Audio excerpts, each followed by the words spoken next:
Halo teman-teman pekerja keras, pejuang gaji pas-pasan, dan pencari keadilan tunai dari negara. Selamat datang, topik kali ini adalah hal yang bikin kita mikir dan juga bikin kita kesal. Hari ini kita bahas BSU, Bantuan Subsidi Upah, program pemerintah yang katanya buat bantu pekerja, tapi realitanya ya nanti kita bongkar bareng.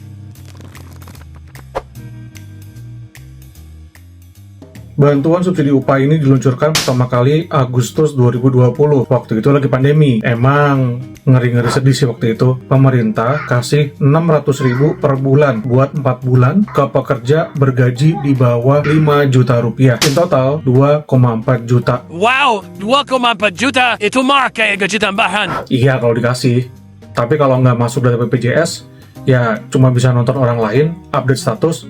Alhamdulillah, besok cair. Sementara lu cuma bisa ngetik Ikut seneng kok. sambil nangis dalam hati.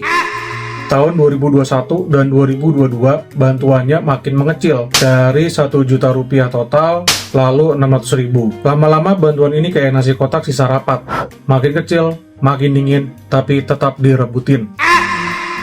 Nah, sekarang masuk berita terbaru. Pemerintah kembali menggelontorkan BSU untuk tahun 2025. Menteri Keuangan Sri Mulyani menyatakan pemerintah akan memberikan 600.000 sekali bayar bagi setiap pekerja berpenghasilan di bawah 3,5 juta rupiah atau sesuai dengan UMP setempat yang terdaftar aktif di BPJS Ketenagakerjaan. Total sasaran 17,3 juta pekerja, plus sekitar 565.000 guru honorer dari Kemendiknas dan Kemenak yang masing-masing juga menerima 600.000. Semua pencairan dijanjikan pada bulan Juni 2025 untuk periode Juni-Juli. Bayangkan, ini paket stimulus ekonomi 10,72 triliun dari APBN hanya untuk sepaket kurma para pekerja dan guru honorer.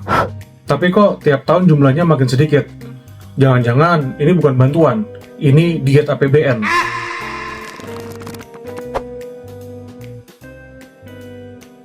Masalah BSU itu bukan cuma nominal, tapi juga siapa yang dapat dan siapa yang enggak. Jadi gini, kalau lo kerja formal, kantor, pabrik, atau minimal terdaftar lah di BPJS, BSU itu lumayan, bisa buat beli sembako, bayar listrik, atau nyicil utang Shopee Paylater.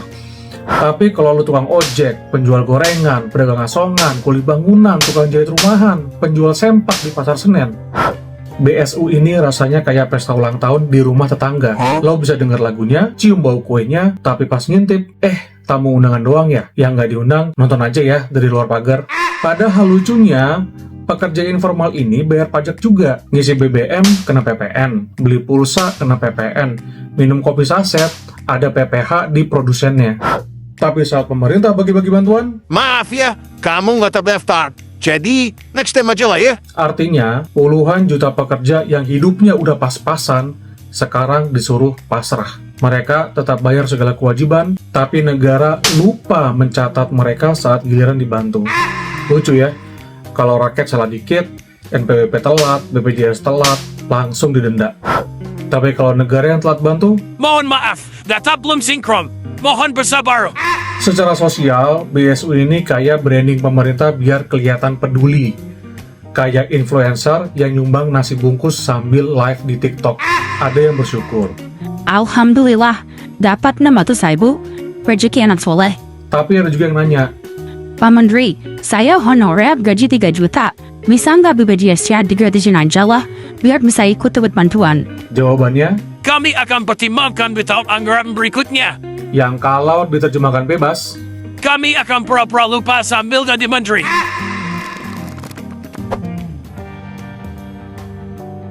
wajib diingat ya teman-teman, pencairan BSU itu bukan lewat slip gaji, apalagi amplop dari kantor, tapi langsung ditransfer ke rekening bank pekerja masing-masing.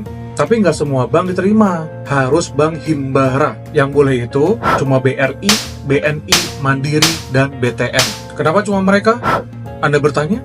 Ya karena katanya sih kerjasama resmi. Tapi lebih jujurnya, karena negara ini sukanya monopoli, bukan kolaborasi. Menaker bahkan dengan tenang menyarankan, Tenang, kalau karyawan belum punya rekening himbara, perusahaan bisa bantu bukain.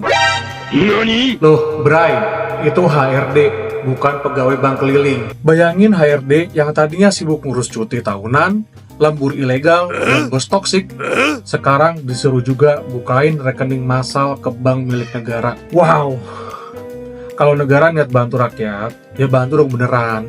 Bukan lempar tanggung jawab ke HR perusahaan. Oh yes. Dan lucunya lagi, kalau ada yang belum dapat BSU, suruh tanya ke HRD. Jadi sekarang, HR bukan cuman SDM, tapi juga Customer Service Kementerian Ketenagakerjaan. Mbak HR, saya belum cair di BSU-nya. Silahkan ambil nomor antrean. Kami akan bantu menjelaskan keputusan yang dibuat pemerintah yang bahkan kita sendiri nggak ngerti. Ini negara kerjanya apaan sih? Subsidi diklaim program unggulan, tapi eksekusinya outsource ke swasta. Kayak negara yang bikin aturan, tapi delivery-nya. Terserah lo aja deh yang di bawah, asal gua kelihatan kerja di berita.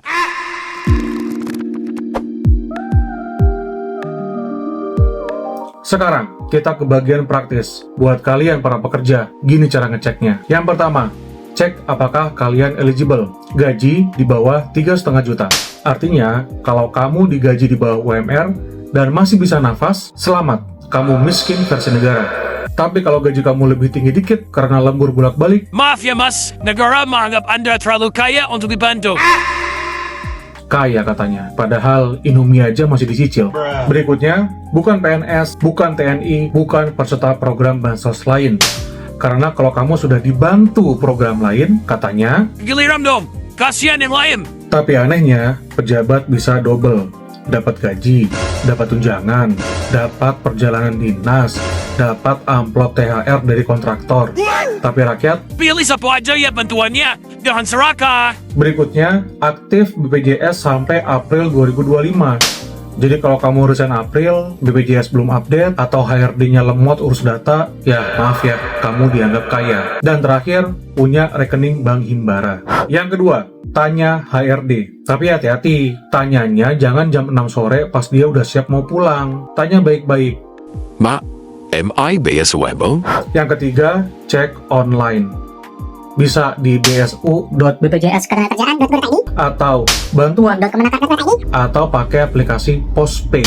Dan yang keempat adalah pantau rekening, bukan pantau mantan, karena mantan belum tentu balik. Tapi BSU juga nggak jaminan cair sih. Bedanya, mantan paling ghosting, BSU bisa delay, bisa gagal transfer, bisa sedang dalam proses evaluasi selama 3 bulan. Kayak tesis yang nggak dikoreksi-koreksi. Jadi, rajin-rajin bukain banking, cek saldo, bukan karena nambah, tapi karena kita, rakyat kecil ini, diajari negara untuk selalu berharap dari notifikasi SMS masuk. Ting! Saldo bertambah 600.000. Itu yang ditunggu. Tapi seringnya, Selamat, Anda dapat voucher diskon Shopee. anjir, negara kagak bantu, marketplace yang aktif.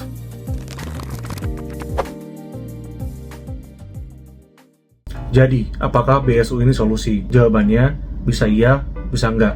Tergantung dari mana lu ngelihatnya. Kalau lu pekerja formal, dapat BSU, ya bersyukur. Tapi ingat, jangan terlena. Karena ini bukan jaminan kesejahteraan. Ini cuma tempelan plester di luka yang dalam. Kalau lu pekerja informal, masih ada harapan. Dorong terus agar ada perlindungan sosial universal. Karena Indonesia nggak akan maju kalau yang dilindungi cuma yang udah aman. BSU adalah bantuan susah upah. BSU adalah bentuk niat baik, tapi niat baik tanpa sistem yang adil itu, ya kayak mantan yang minta balikan. Aku berubah kok, serius. Tapi ya tetap ghosting. Like, subscribe, dan share kalau kamu sepakat bahwa bantuan tanpa keadilan hanyalah gimmick tanpa substansi. Peace.